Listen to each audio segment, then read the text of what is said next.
let's go ahead and get started now, please. One of the privileges and responsibilities of being the president of the American Folklore Society is choosing the invitational speaker during the first year of one's presidency. From all the wonderful folks to choose from, how do you narrow it down? I wanted a speaker who was one of our own, a folklorist. But at the same time, I wanted someone who we don't often get a chance to hear from. I wanted somebody who represented the applied dimensions of our discipline, but ideally, someone who also embodies our scholarly and creative pursuits. And so it is my honor this evening to introduce Dr. Simon Lichman. Simon holds a BA honors in English literature from the Hebrew University of Jerusalem, and then went on to attend the doctoral program in folklore and folklife at the University of Pennsylvania, where Simon and I first met. In 1981, he completed his doctorate at Penn, writing his dissertation on the Marshfield Paperboys bumming play. After returning to Israel, Simon worked as a lecturer in several universities and as an advisor and folklore consultant.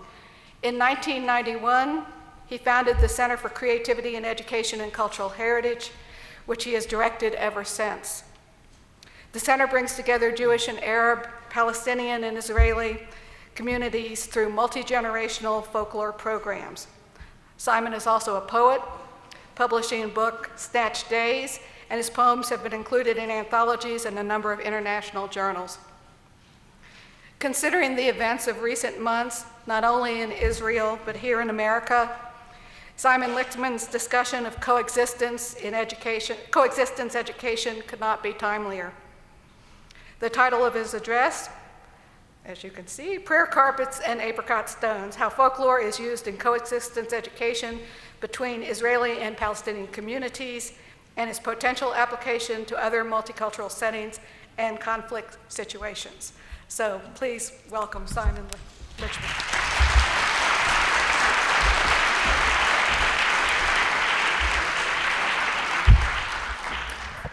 Thank you.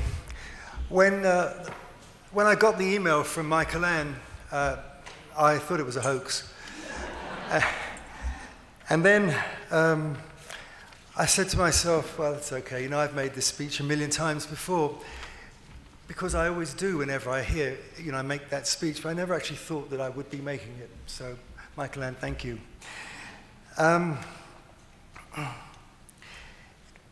It's true that I studied my BA in Israel, and it's true that I then went on to do research, which I began at the University of Leeds, on British folk drama. But you can hear from my accent that either I've worked really hard, or I'm from somewhere else, and I am indeed from somewhere else. I grew up in England, in London, and at some point in my life, I understood that I grew up in a traditional Jewish home. I went to the synagogue every Saturday. I absolutely loathed it. Hebrew classes 3 times a week, I loathed them even more. But at some point I realized that history was a real thing, concrete thing, and that it wasn't just about stories from the Bible, which made me aware of Israel as something I needed to contend with. So at some point I did go there and kind of fell in love. I fell in love with the light, the jostle of people, the idea of peoples trying to live together. And at some point came back, did the BA. What I found I was most interested in terms of my academic research in Marshfield on folk drama, apart from the mumming, was what it is that makes people do the traditions they do, but more, how do those traditions work for them? How do the traditions speak for them? What is it, apart from the more obvious traditional relationship between past, present, and future? What else is it that tradition is enabling us to say about our lives, our current lives, and the way that works with our past and our presence? At Penn, I came across this wonderful program which Mary Hufford did in Kramer Hill.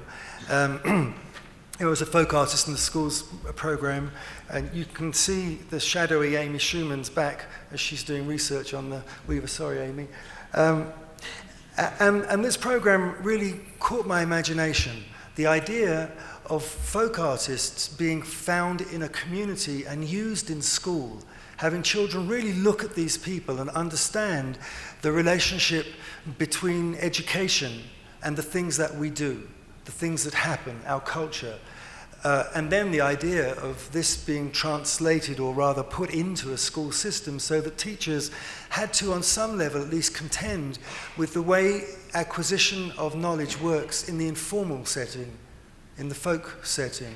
And I thought, well, this is something I'd very much like to do. I can see it working in Israel, but that I would need something that lasted longer. In other words, not a project that ended with a festival, say 3 months, 4 months, 5 months, something that could be built between communities, and even better, between communities who see themselves and often are in conflict, which is basically the program. And while I was teaching at the Ben Gurion University, I devised the program. That was 1985, and then 6 years later, I've created the center in order to run the program, and I withdrew from most of my teaching, and so at that point I was no longer on the academic track. I wanted to work in the field with real people doing real things. Not that I have anything against the academy. Dan, I love the academy.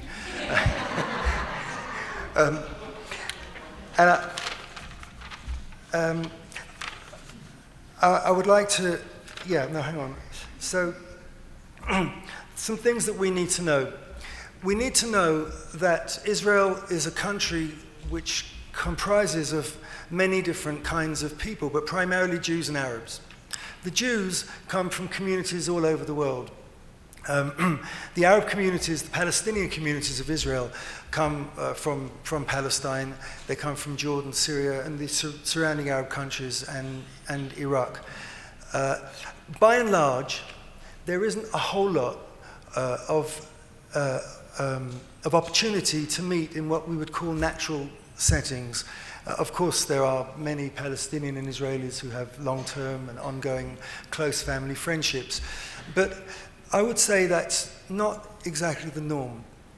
In 1948, when the State of Israel was created, the Palestinian communities were offered a choice between a one-school system in which the language of education would primarily be Hebrew, but obviously Arabic would also be one of, a language for many of the subjects, or a two-school system in which the Jews would study in Hebrew and the Arab populations would study in Arabic. And the Palestinian populations at that time chose that option, and they did so because they felt that in that way they could protect their children's culture. It wasn't about, it wasn't about not wishing to be together. It was simply that they felt that if there was a sort of cultural mix at school, that their own children might lose a handle on their own culture. A decision was made and the school system was created. Of course, it's created many problems in as much as the children don't grow up together. They don't know how they don't watch each other study. They don't play sports together. They don't depend on each other or not depend on each other in the way that you do when you're at school. You learn those things about people. So the children don't grow up knowing each other or feeling that they are known. They grow up separate, which means that when we consider the conflict and we consider, that process of stereotyping and dehumanization that sadly, goes on, the children, by and large, don't have in their mind people who break that rule. People on the other side. They have a kind of separation in their minds in any case. So, it's something that possibly could have been reviewed, but it never was. The schools that we work with, just to make this clear, we work with Israeli schools, that is, schools that are situated within the Green Line. The Green Line is that border that in 1967, after the Six-Day War, on the other side of the Green Line, that's the West Bank, the Golan Heights, and the Gaza Strip. These are Palestinian these Palestinian territories, which became administered by the Israeli government. And now, this is not a political speech, and my program is not political, so I'm not actually talking politics. I'm just giving you kind of pointers as to where we are in the whole situation.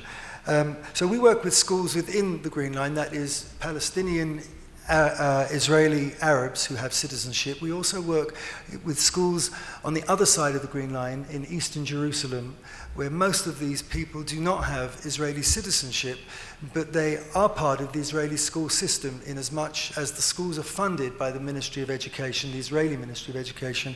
And there is the further complication that some of them have a Jordanian curriculum, and some of them have an Israeli curriculum, and some of them have the Palestinian Authority curriculum. So the whole thing is very, very convoluted, and we work with some of those schools. I just want to read this introduction. It goes like this. The majority of these slides show the program before the summer months of localized violence and warfare. But shocking as this might sound, the death and destruction is part of the ongoing situation, and as such, what you'll be seeing from within the 23-year history of my work is as relevant today as it was yesterday, if not more so.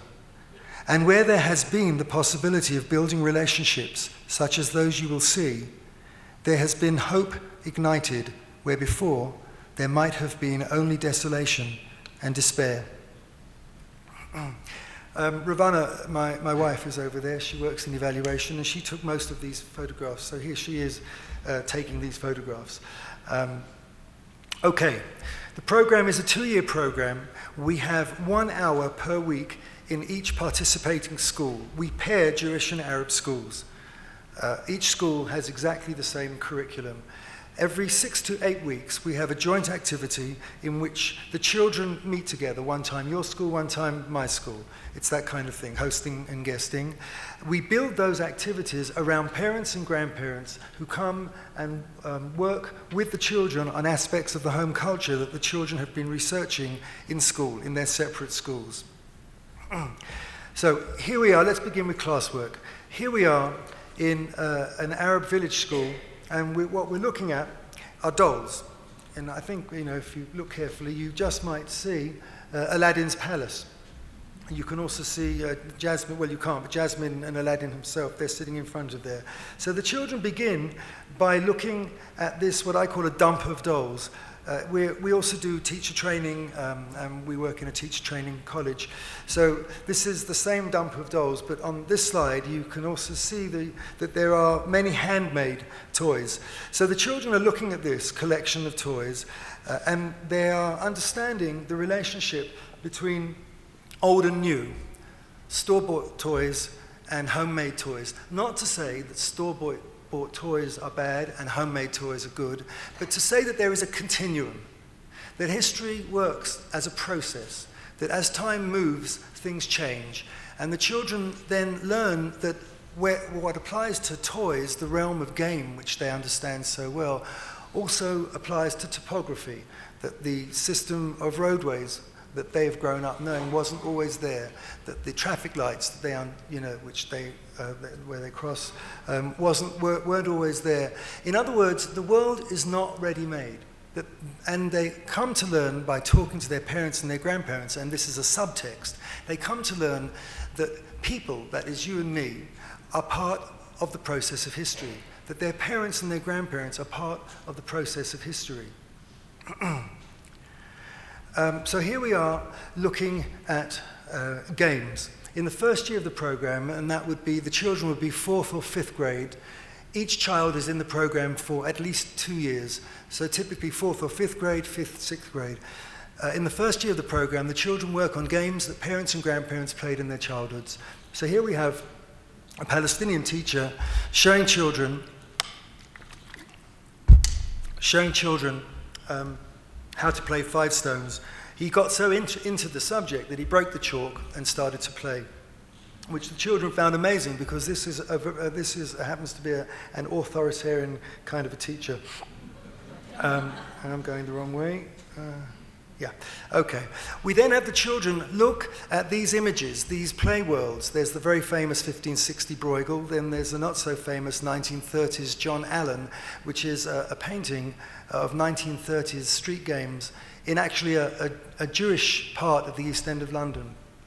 And on the top right, you have it's described as a Bedouin game. I don't know whether it was originally Bedouin or not, but it's called Siji, and it's a very complicated game. It's a little like XO, and a little like checkers, and a little like chess. But instead of 3 on 3, you have 9 on 9, and it can go on for absolute hours. The children then study these pictures, and they look, especially at the CG picture, they look at the way in which the play space is constructed, the way in which the play space suits the natural the land itself gives an opportunity. They notice how the men have taken off their shoes.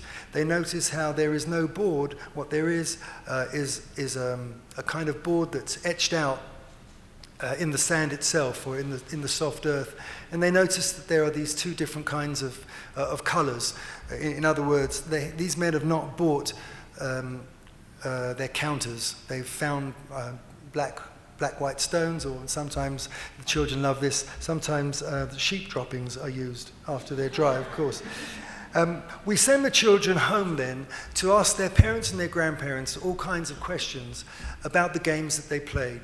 Now, I have to confess that nowadays I use a questionnaire. I don't like questionnaires.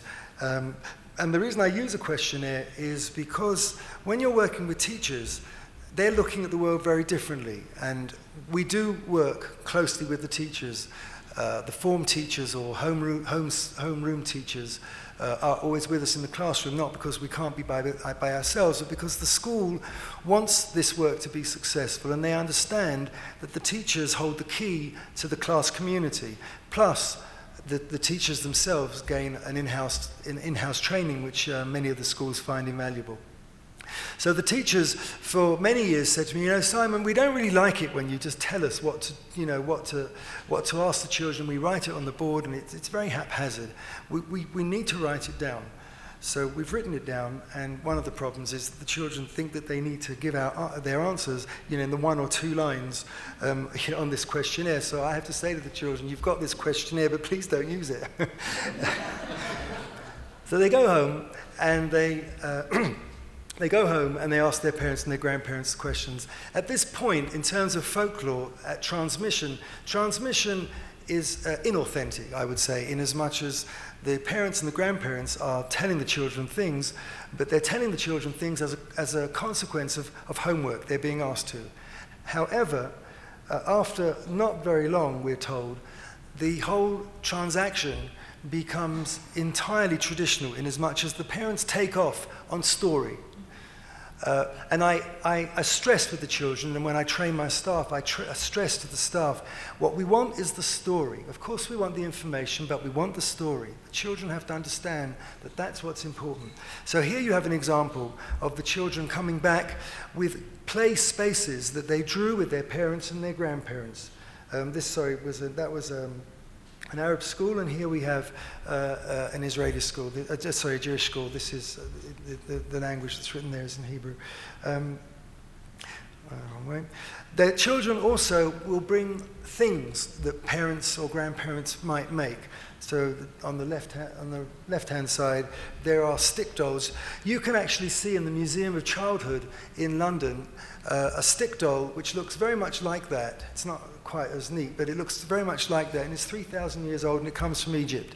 So these are very typical Palestinian toys.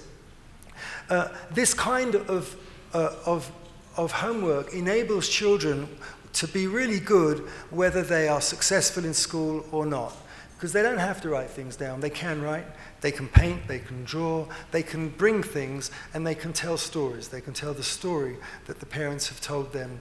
On the second slide is, as you can see, it's a wire car. In terms then of the transmission of information, this little boy said, my father made this car for me, and he said this is the kind of thing they used to make. So his father tells him a story. In the story, the child learns that the wire was borrowed. What does borrowed mean? It means that it was borrowed from fences. Was it on the ground? No, it wasn't on the ground. It was still on the fence. So the child is in the school, and he's beaming. He didn't realize his father was a thief. He understood that his father was neat, but a thief, well... and this is a lovely photograph from Steve and Amanda's amazing book. Parents might typically send photographs of where they played, where they to have them, and then the children will do their own thing. What I forgot to say when I talked about Penn was, coming to Penn gave me a huge privilege. It gave me the privilege to work with Henry, Dan, and Kenny, and also with my contemporary students, like Amy and Anna and Steve and Amanda. John and Sam, Michael Ann, so it goes on. And it was a privilege, and it was certainly hugely what formed me, what moved me on. So the children now bring back, and the top one is a Palestinian hopscotch court. And it's interesting because the Palestinian hopscotch courts have got names. The Jewish hopscotch courts don't have names. I haven't got a clue why, but that's the case. In the middle of that hopscotch court is written flower, and it might be flower, it might be fire, but this time it's flower. And what the children do, they jump around the petals. Now we're back to a Jewish school in Ramla, which is near the airport. Excuse me. And this little boy has just been drawing his grandfather's hopscotch court, which is the one on the end. Abraham, Isaac, and Jacob. Now, what on earth would Abraham, Isaac, and Jacob be doing? But they are written in the top of that hopscotch court. Any ideas? What would Abraham, Isaac, and Jacob be doing on a hopscotch court? If you look at these examples, you have a movement from earth to heaven or to sky. And there are also some French hopscotch courts, never seen them, but I've been told, where just one tiny section on the top of sky, you have hell. The idea that if you throw your slate or stone too far, and anthropologists and folklorists have talked about hopscotch as a movement from earth sort of upwards, whether it is or not. But that's what Abraham, Isaac, and Jacob are doing there. That's the Jewish version of heaven, the Garden of Eden reconstituted. The children then bring all this stuff into school, all this material. And I say, who'd like to draw a hopscotch court? So a child comes out and draws it. All the other class hands up immediately, it's not right, it's not right. So I say what's not right about it. So they come and they draw. And after a little while, this teacher here, we're in a Palestinian school over the Green Line in eastern Jerusalem. And again, these schools are very strict. The teacher just basically threw his arms up and said, oh, look, all of you just come and draw on the board. And what the children are learning here is the difference between right and wrong. That when we talk about our tradition, yes, you can get things wrong. Of course, we all know that. But it's not about right and wrong. It's about version. It's about you do it this way, I do it that way, and this is interesting because they're both versions of hopscotch. But so it's not about right and wrong. And in this way, they're beginning to understand an attitude to the world. It's very important, this business of right and wrong. It's very important to sort of dissolve those boundaries and have the children understand. And adults, of course, are just as bad. And then the children will bring examples of toys that they played with. They played with them when they were younger. We are always told, boys will not participate. Boys will not participate. So you can see the Russian babushka dolls of this girl who is in fact Russian, and she had her dolls. And the rest of the class knew she was Russian, but they had no idea that that's what she played with at home. It is the logical thing for her to have brought from Russia. But suddenly the class is seeing it. So the class are looking at each other now with wonder. They're understanding things. There are, of course, 2 or 3 people who go to each other's homes, but outside of that, they don't know that much about each other. Nor do they know that much about their own roots, if you like. You might say, where did your grandfather come from? They'll say, oh, but here. And then you'll say, well, find out, and you'll find that it's Morocco or Tunis or wherever. The boys, the picture of the boys is one of my favorite photographs, because these were the Basher boys. These were the boys who they were physically confident and quite tough, and they brought these huge, soft dolls. And after the class, they spent the rest of the school day playing with these dolls. So, now we're moving on to the activities, where the schools come together. I call them joint activities. Here we have, on the bottom, a group of Palestinian children. I call them Palestinian because they are, again, we're in a school in eastern Jerusalem, on the other side of the Green Line. This community hadn't really had much connection with the Jewish community, and certainly they had never had such a huge visit as to the 40 children who were about to arrive. And these little girls, I don't know if you can see, but they have carnations in their hands. Now, we never tell the children how to prepare or what to do. We give guidelines. You know, you'll need food, you'll need this, and you'll need that. So the carnations were their idea, and they stood with the carnations in their hands for about 3 hours because they got to school early, and they waited and they waited, and then the Jewish kids turned up. It's a fantastic thing when you walk into a place which you're anxious about. They refer to Jewish space, Arab space. Going to another school for a swimming competition in London was frightening enough, but it was another school. What are they going to? How are they going to? Are we going to end up in a fight? This kind of stuff.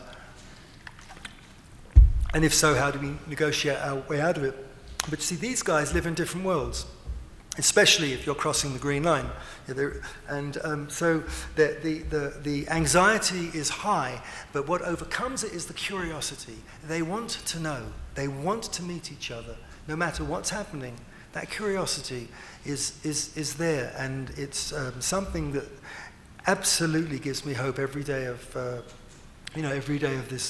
this work. And you walk into the school then, and you're confronted by these children who are holding carnations, or you come to a Jewish school, Palestinian children actually from a different community, and they're welcomed by a sign in Arabic. Welcome in Arabic. These children have been nervous the night before, they've been nervous the night before, they've been nervous on the bus, but they've certainly come, and the first thing they see are these huge smiling faces. Of course, behavior, and when we're talking about children, is not as simple as it sounds. Israelis tend to be rude. They do. They don't mean to be rude, and they're not actually being rude, but they're not doing, I was brought up to shake somebody's hand, and when my children's friends come, home, I'd open the door and they'd just walk past me. And I would say, excuse me, I'm Simon, I'm the father of the house, it's very nice to meet you. So I have to explain to Israeli Jewish children, you have to show the guests or your hosts that you really want to see them, that you really want to meet them. And they say, what, you want us to look hypocritical? No, I say, I don't want you to be hypocritical. I want you to do something that's called being polite. I want you to do something that's called, I'm so happy to be here. And they say, well, supposing we don't. And I say, if you don't, if you come into the school in the way that you might come into my home, then the Palestinian children are going to feel that you don't really want to be there. Even though you do want to be there, they're not going to understand that. You have to show it. I have to say to the Palestinian children, Israeli children can be really rude. They don't mean to be rude, and they might not make you feel that, you are exactly who they want to see, but believe me, you are who they want to see.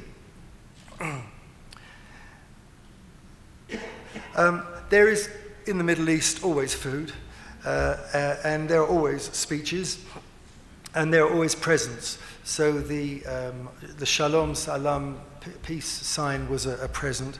And now the activities themselves.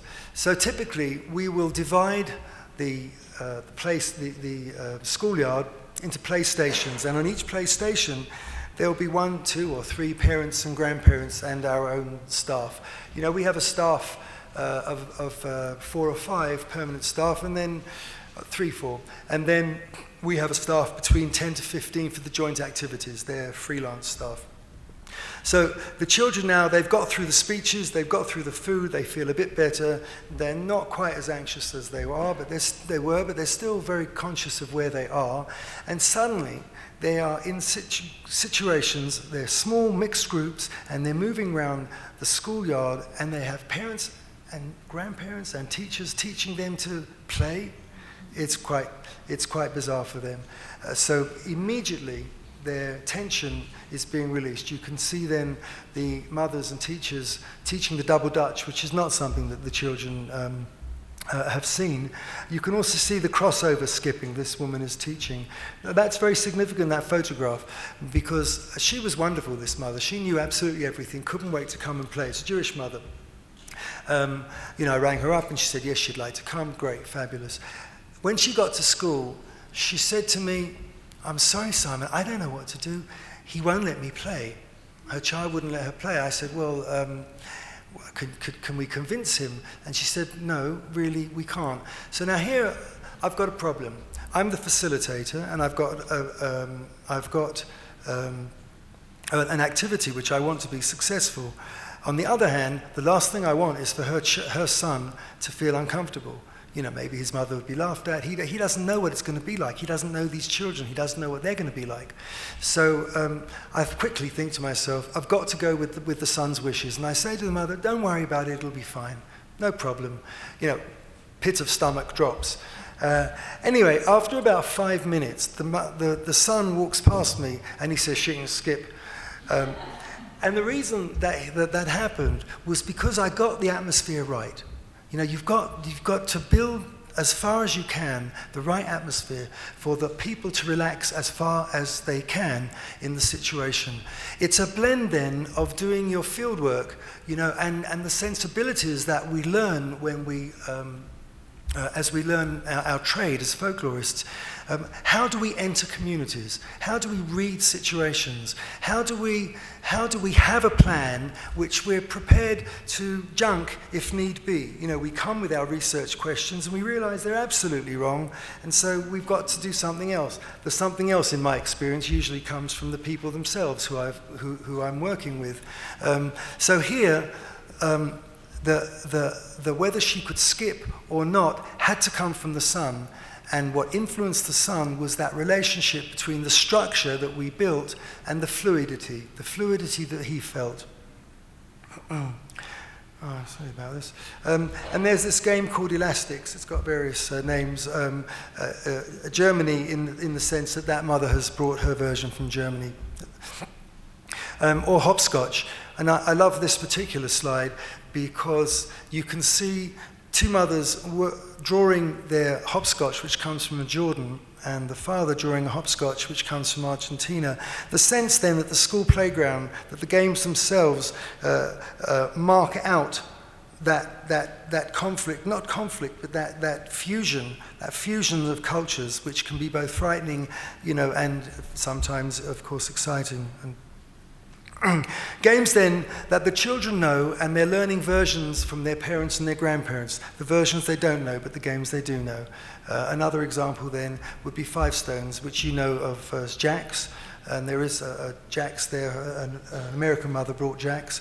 The Five Stones with stones is wonderful because this mother said to the children, you're not going to play with those neat little cubes you've got, you're going to play with stones, you're going to learn about the weight of stone, the amount of time it took us to find the right stones. And there's this game which is made from apricot pips, which is a little bit like marbles, or sometimes it's sort of against the wall, coins against the wall. It means, though, that apricot pips were very valuable. You would collect them for a long time, and if you had a good collection, then you were a sought-after child. Here is a game, then, that the children will not know. It comes from England. It's horse chestnuts. It's called Conkers, and we have an English father, then, showing that game. And then there's Siege. Now we're looking at games that the children don't know because it's in their generation they're not played. So they're new games to the children. And here you have an example of a game. It's a little like stickball, but there's no ball. So imagine stickball with a chip of wood. And that's what this game is. And it's called various things, and in most cultures seem to have a version of it. And here, the big picture is of a London grandfather who's been playing this game now. He's been teaching the game, and I don't know if you can see, but he, in order to play this game, he had to walk around the streets in Natonia, where he was living at the time, and fashion a bat and fashion a chip. It shows commitment. The parents and the grandparents are committed to this work. They might not be committed to the idea of meeting Jews and Arabs, but the first stage is the children are asking them questions about their lives. What can be bad about that? And they send messages to us. Go, he sat with me and he asked me questions. I couldn't believe it. That's the first hurdle. And then when we ask them to come and be part of the joint activities, even if, let's say, politically they're not too thrilled, they're very often curious, and they very often come. In fact, often you find that the people with the most to say about the Arabs or the Jews do come and strike relationships with people, family members from the other side, and come again. Note that this grandfather is holding something in his hand. Can you see what it is? It's a cup of tea. He's from London. He's been trying to drink that tea for 2 or 3 hours.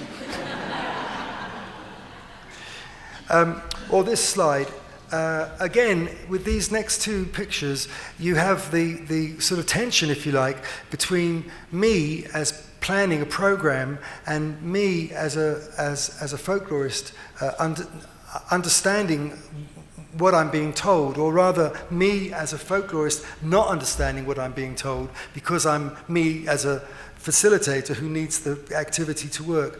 This mother, who spoke no Hebrew at all, said she would be delighted to come and teach 7 stones. And I said, that's fine, we'll be jumping up and down and stuff. And she said, no problem. And she came. Now look at her shoes. She came wearing these fantastic patent leather shoes, And I said to her, oh, that's wonderful, thank you so much for coming. Would you like to go home and change your shoes? Maybe you'd like to put on some sneakers. And she looked at me and she said, Simon, I am a hostess today. See, that was much more important to her, was the fact that they had these people and she wanted to show just how seriously she took it. More important to me was that she played well. This woman, she played 7 stones with her high heels, didn't care about getting them scuffed, didn't matter that she didn't speak the language. Or this is a great uncle from London. Similarly, I said to him, so will you play that game Tippy Cat? I've heard about it, I'd like you to play it. And he said, yeah, I can play it, but I'd really like to play Canon. And I said, oh great, Canon's wonderful. Which I didn't know Canon. I said, it's wonderful. Would you play Tippy Cat? He said, well, I'd really like to play Canon. And after about 5 minutes of this, I suddenly said, Simon, you're being told something. Pay attention. He played Canon and was, again, he didn't speak Hebrew or Arabic, but he did well, and it was great. So now, these next 2 slides have to do with repertoire. And again, the kinds of rule breaking, which as an academic, I might think is not the right thing to do. But see, I'm applying folklore, so I'm in a different situation altogether. This is a London street game. Actually, it's a Jewish game in as much as at the time of Passover, Jewish families would give their children nuts. And the children would find ways of taking each other's nuts. So they would have this nut box game. It's a game that the children really relate to, because you throw, we play it with bottle tops, and they throw the bottle tops into the box. And if you have a little number, and if there's 5, you get 5. So it's quite a competitive game, and they enjoy it.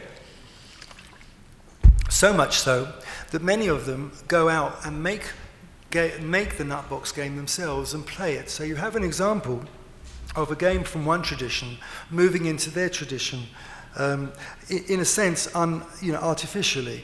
And this is quite moving, because you have this duck, duck, goose, I wrote a letter to my love. In Arabic it's tuk, tuk, takia, and in Hebrew it's golem b'ma'agal. And they often play this game, and what we've discovered many times is that the other language version of the game is adopted by the children, and they play it in their recess at school. We also make traditional dolls, so it could be stick dolls, glove puppets, and we do doll shows at the end of the day. And we do lullabies and dance. I have to be careful. I don't want people to perform themselves. You know, I don't want, by folklore, we don't mean a display of what you think the other person, sees you as. I refer mostly to home culture, that which happens at home. So here you have preparation for lullabies and traditional dance, and that's the Debka up there. And the bottom two pictures are playing in a joint activity. So there's the mixed groups of Jewish and Arab children. Wrong way. You might recognize this character here. We love guests. Anybody who comes to Israel, please come and visit us. We do love guests. Although Robert talked a lot, he was quite difficult. The second year of the program is, we begin with foodways, and we talk about hunter-gatherer societies, the movement from hunter-gatherer societies to people who can be sure of food by growing it or having herds. And the children bring all kinds of information. On the right-hand side, mapping folklore, what does that mean? That means they put flags in showing where their particular pickling tradition has come from. Why pickles? Because most Middle Eastern homes make pickles, or families make pickles. So we have to have activities that are based on something that's highly accessible to people. And here's a wonderful example of versions. So typically, you'll get a load of mothers and grandmothers and coming in to make pickles, and I see this very often. It's really quite embarrassing. So somebody starts, and another mother comes along and says, "No, that's not how you do it. What are you doing it like that? You have to use beetroot." So you have to explain to the adults, well, actually, this is her tradition. There's nothing wrong here. Otherwise, they've been invited somewhere, and they're being made to feel sort of rather stupid. In terms of creating the joint activities, you need to think of absolutely everything that can go wrong. And Amanda and Steve and I talk about, we talk about this all the time. You have to work hard on the details, cover every contingency, and have plan B and C.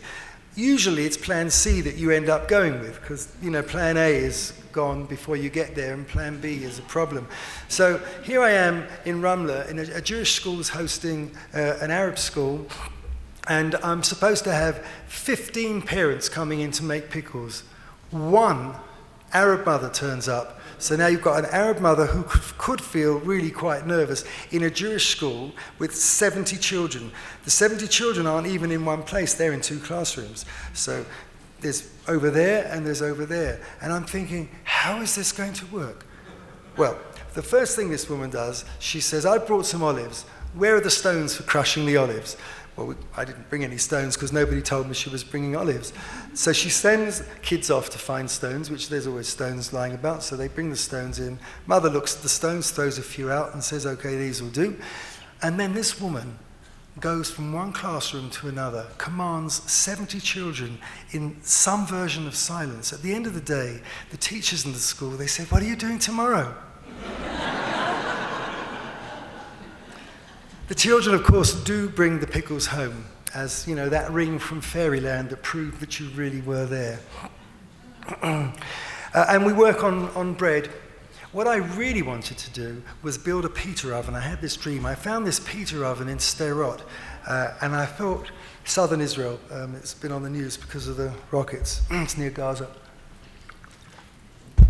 And so I thought, well, wouldn't it be amazing if I could get children to build this?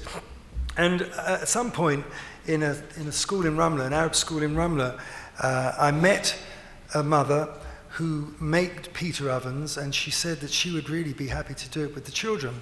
And she said to me, and so we built our activity around that. Great. I said, "So who's going to get the clay?" She said, "Oh, we'll get that. Don't worry, Simon." I said, "Well, what about the straw? We need straw." "Yes, Simon, don't worry, we'll get that." I said, "Okay.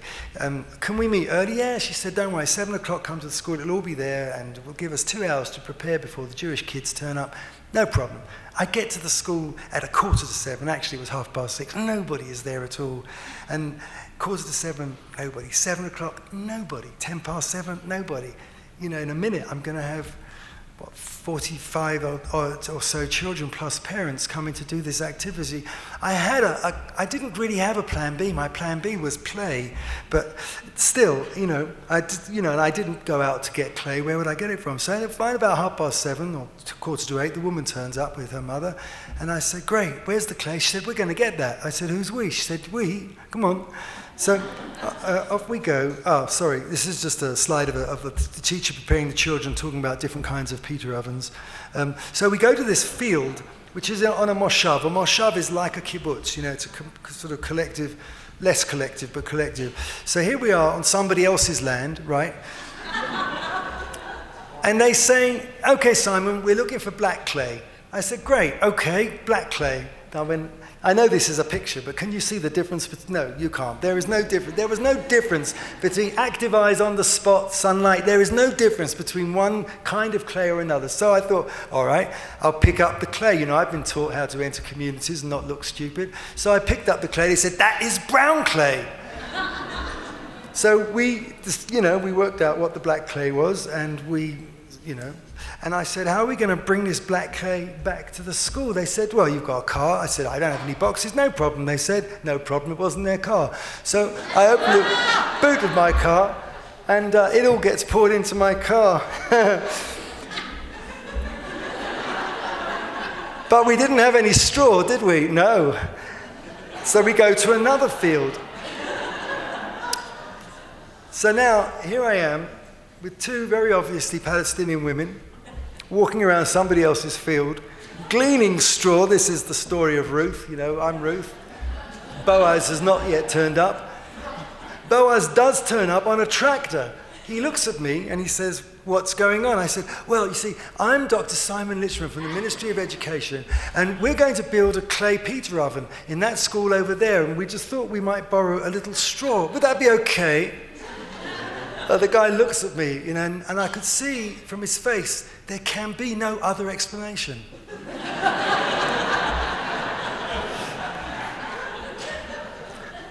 However, so plan A was working out, kind of. However, and this is my car, we get to school and we discover that we can't actually build it in the school.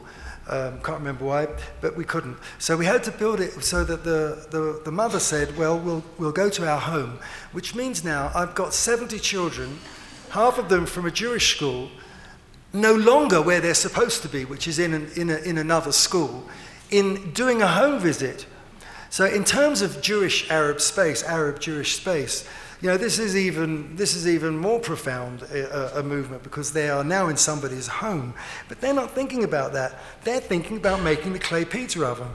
But back to plan A, there's a slight glitch in plan A. The grandmother won't let the children near the clay. Why not?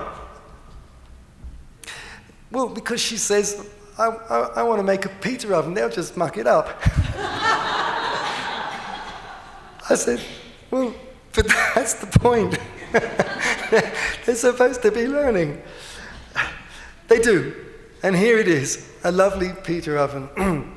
Our friend who took this photograph said it's rare that you can take the photograph of somebody kneeling next to their dream. We also do religion. Not everything you need to know about Judaism or Islam or Christianity, but what is it about your religion that you love? The charm of it, the joy of it, the things. So in order to show it, you think about the artifacts that you would like to show the other people. So here are the Jewish children working, and here are Muslim children working. In the activities, we usually visit a synagogue and a mosque and a church, although mostly we work with Muslim children. So here you can see the rabbi and the imam. The rabbi is opening the Torah scroll. Now the Torah scroll is a sacred book. And he's saying, "I'm going to open the place where we keep our scrolls. I'm going to open the scrolls and I'm going to ask you to come and look at these scrolls." So you don't really know that much about rabbis, but you've heard the rabbis make nasty speeches, against Arabs, or you've heard the imams make nasty speeches, against Jews. And suddenly here you are in that space being welcomed by a rabbi and an imam is saying Islam is not a religion of violence. Salam means peace.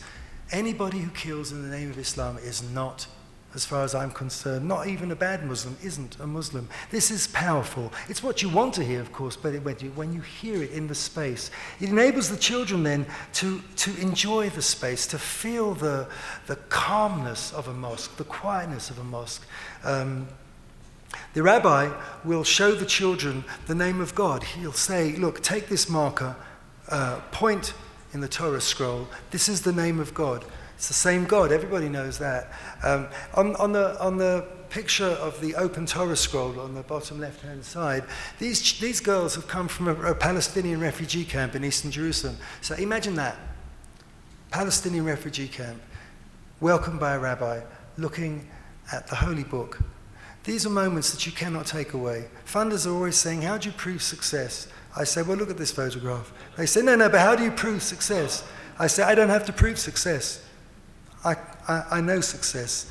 It's not that these children won't be influenced by all the terrible things that happen after this day, but it is that they will know that for this moment in their lives, they were welcomed by people who they sometimes feel hate them, who they sometimes feel are hostile to them. You can't take that away. Or these prayer carpets. When they bring their artifacts, they have to bring the story. I'm a folklorist. They have to tell the story of the artifact. This prayer carpet was brought home from Mecca by my grandmother, who made the pilgrimage on the Hajj 10 years ago. This wine goblet was given to my parents by my great-grandfather when they got married.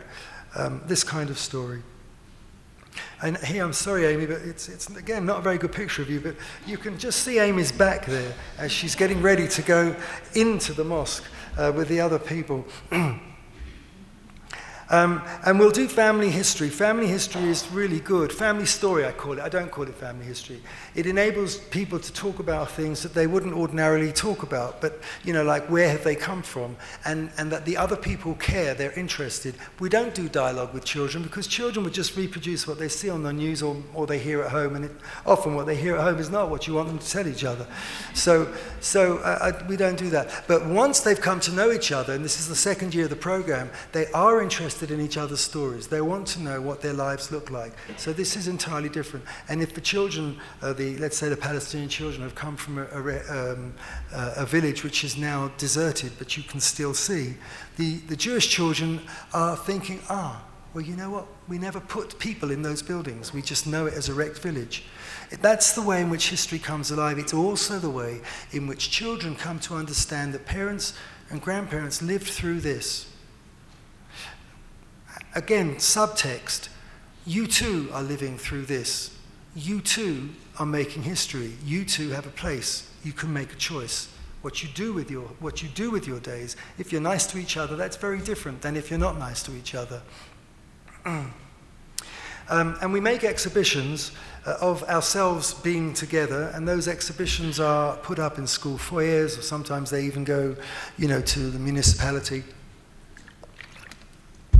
Funders like them, of course, because it shows that you're doing real things. And relationships. Well, you have to be careful with children. You don't want shy children to feel that because they haven't got a friend, the program has failed. Because if the program fails, what fails? Coexistence fails. So you have to tell children, and we do, although you might think that you're going to find friends, that's wonderful. If you do find friends, that's great. But what we want you to do is to see into each other's lives, get that window into each other's lives. We want you to relate to each other. We want you to feel comfortable together. If you get a friendship, wonderful. But don't use friendship as a marker of success. However, friendships do evolve, and there you see these little girls, they waited for each other every joint activity, and they gave each other presents, and they wrote each other notes. The parents, while the activity is going on, will talk about the situation. They're eager to talk about the situation. They'll talk about their hopes for their children's education. They'll talk about the problems. They'll talk about the stupidity of politics. They might even argue, but they're arguing or talking with people who they know care. Because you've seen how I work with your child, and I've seen how you work with my child.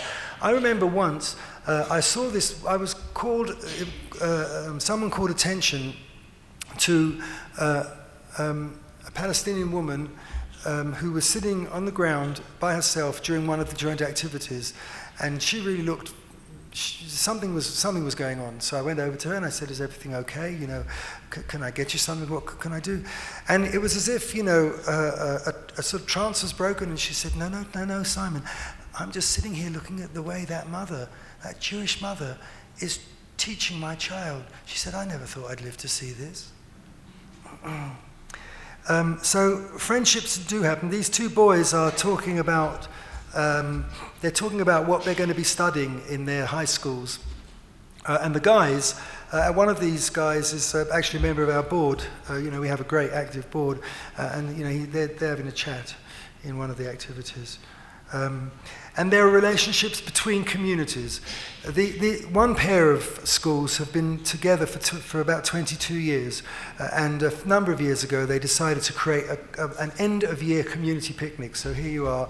It gives people who work and haven't had a chance to come to the joint activities to come, because it's in the afternoon, on the weekend, Friday afternoon. They come, they share food, they dance, they enjoy, they watch their children play.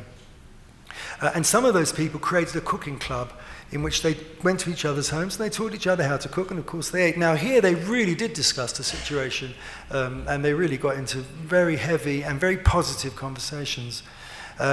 So we're talking about people finding themselves in spaces that are not considered safe. Of course they are safe. We wouldn't take them there if they weren't safe. But they're breaking frames within their own heads, and they're finding themselves feeling comfortable. What they don't know, and what you can't know, and what we often don't know, is what's going on behind, around the situation. So here we have people in a public park. We love to use public parks, make a presence in a public park, you know, Jews and Arabs together. And it seems silly, but it's such an important thing to see. So here we are making dolls. But what you don't know is that every one of these families is touched by the violence. That's the situation. You know, they know friends of friends of friends, or somebody in their own family has been killed, or something's happened. It's the kind of stuff that we sometimes find out about and sometimes we don't. It's what is the undercurrent in the activities, but doesn't destroy the activities. To the contrary, it usually strengthens the activities. And it might be something nothing to do with Jews and Arabs. This grandfather here wanted to talk to the children before the activity. That's a bit iffy, because you never really know how a parent or a grandparent is going to hold children, and you don't want the children to laugh at him. But I, of course, said yes. And he said, "You know, children, when I was your age, I was in the concentration camps, and I had scurvy because there was no fresh things to eat. And I swore that if I ever get out of this, and I didn't think I would, I will have sauerkraut every day, because I love sauerkraut," he said. And I can tell you, I've had sauerkraut that I've made every day of the rest of my life. Now, the children came quietly, and the parents, and they asked him questions during the activity. You know, "You mean this isn't a myth? You mean this stuff really happened? What was it like?" It's a sad thing about this photograph, if those of you who've read David Grossman's books, so on the right-hand side, far right, this is David Grossman's son, who died a few years ago as a soldier in Lebanon. And David Grossman himself, of course, was very against that war, and would not allow the government to come to the funeral. What you don't know, so you've seen this slide before. What we didn't know was that the day before the activity, a home in this village was destroyed. It wasn't destroyed because the parents or the family were considered to be terrorists. It was destroyed because they didn't have the correct building permit, which was surprising, because the government wasn't issuing building permits in a place where they clearly should have been able to build. So bulldozers came in, the home was destroyed. They watched that from the school. The child from the home wasn't able to come to the activity, and after the activity, I said to the headmaster, you know, "Wow, how did you come to accept the guests coming? I mean, how did that happen? How did you know we would be safe?" And he said, "Because the class wanted it to happen, the boy wanted it to happen, his family wanted it to happen, everybody in the village wanted it to happen, and what the children said was, these are not the same Jews. The people who are coming to visit us aren't the people who knocked this house down. But please do tell the children. And of course we did. We told the Jewish children what had happened, and the Jewish children were amazed, not because they hadn't heard about this, but because, it's that thing. They said, we've seen these things on television, but it never occurred, we never thought people lived there. It's so simple.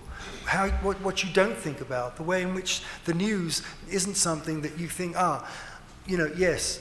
But these children, having encountered each other, now that's what they're thinking about. So that's what's happening to them. Or this grandfather, who I discovered was knifed on his way to the western wall of the temple, in Jerusalem, on his way to pray on a Friday. And I said to his grandson, your grandfather came? And he said, oh, yes. I said, yes, he came. I did my homework, and he loves pickles, and I just told him in passing we were going to the Arab village, and he said he had come. And I said to him, Granddad, how can you come after what happened to you? And he said, if I don't come, who will?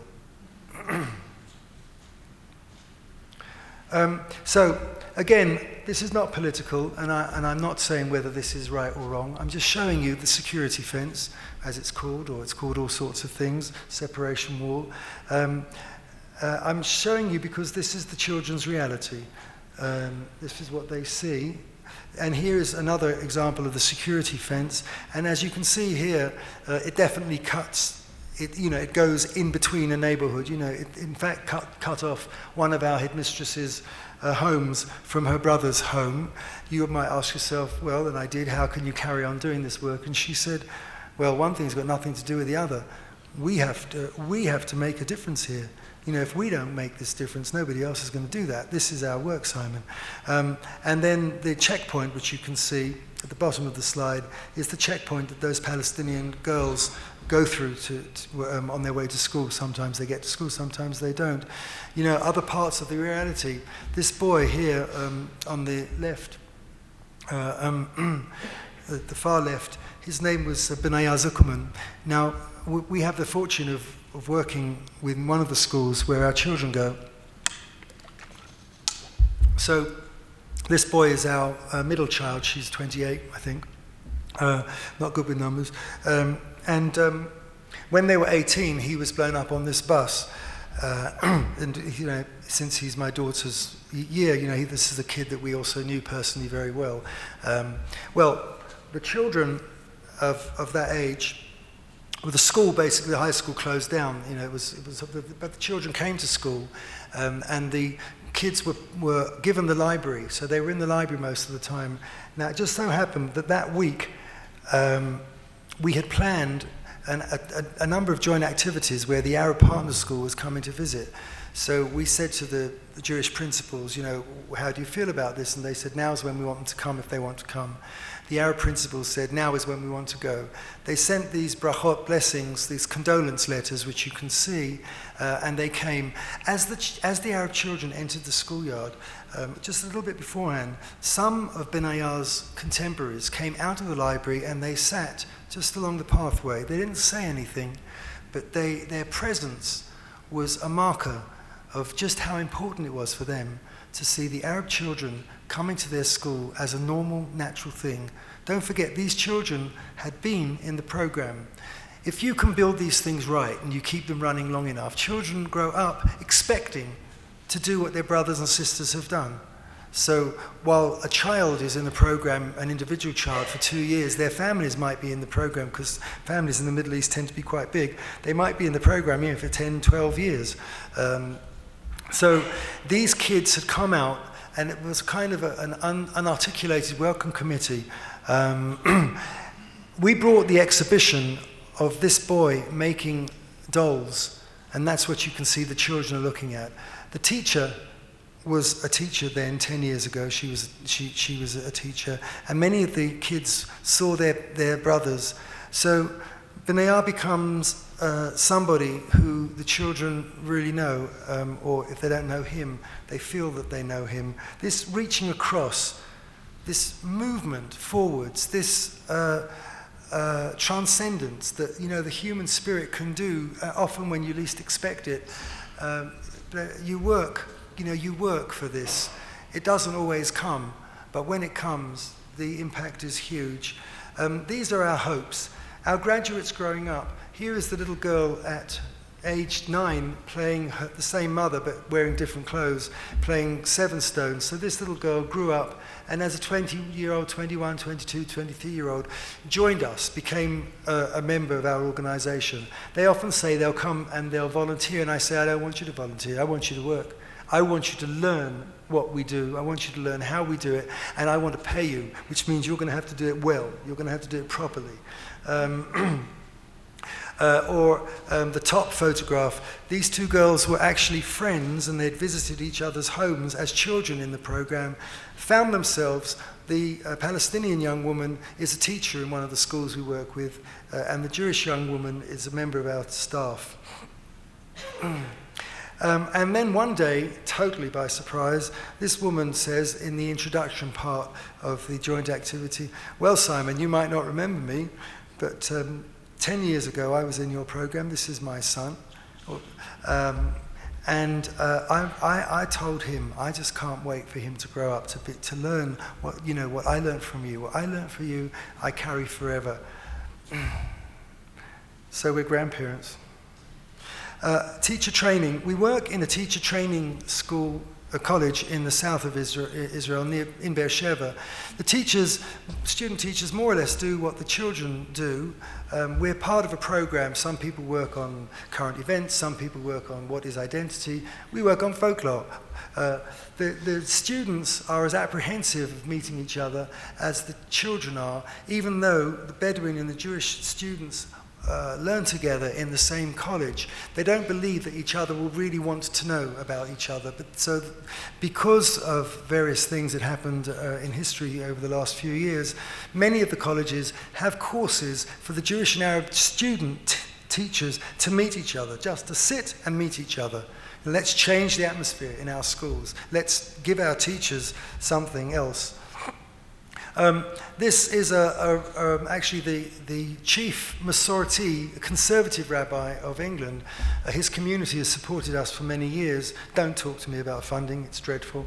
But this community has supported us for many years. And by support, what's more moving than the money, although the money is of course useful, is the way the community takes our work on in London, visits us often, sends groups of youth to volunteer with us. And the rabbi is one of these people who, as often as he can, he comes to Israel and he meets the victims of terror. He meets people. He goes and he meets. And he's established this lovely relationship with one of the imams with whom we work. And now these are the last two slides. The week in which we were planning to come, or getting ready to come, these terrible things happened. Jewish settlers moved into an East Jerusalem Palestinian neighborhood called Silwan, which reignited stone throwing and various things. And as a consequence of that, a number of people have been driving cars into people getting off the trains. You might have read about this or not. A baby was killed just a few days before we came. I don't really understand that. They don't even, the people who do that, a crowd getting off a bus is not a Jewish crowd. There could be anybody. But a few days after that, a Bedouin school from the town of Rahat in the south came to visit one of the Jewish schools that we work with. This is not our program, but the school considers the relationship a result of us having worked for many years in the school. Why is it significant? It's significant because while all this new violence is happening after the war, the people from Rahat who suffered in the war because they're close to Gaza, and many of the rockets ended up, over their head, or actually in amongst them.